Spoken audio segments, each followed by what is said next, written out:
For more on the rift now between Israel and the United Nations, CTV's Heather Wright is standing by in Tel Aviv for us. Heather. This rift comes really at a pivotal time in this war. We're at the 2.5-week mark, and there are ongoing calls for a ceasefire. We heard that from the UN Secretary General yesterday. But Israel really standing firm in condemning the comments that he made. They have called for his resignation. Groups that were supposed to meet with the UN Secretary General, some of the hostages' families, they've canceled their meetings with him.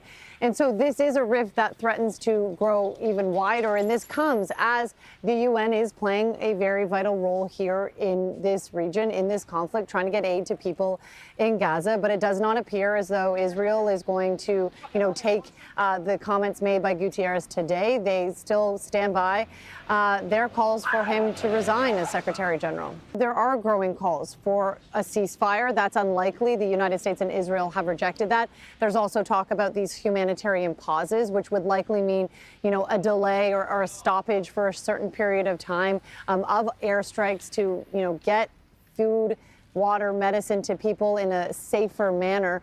But the issue with the ceasefire in particular is that both sides, both parties in terms of the United States and Israel, say that they don't believe that Hamas would abide by any ceasefire, and it sort of gives them a benefit. It would only go to their benefit. And so that's why that has been rejected. But aid workers say, it is so hard to get aid to the people who need it, and there's just simply not enough aid coming in.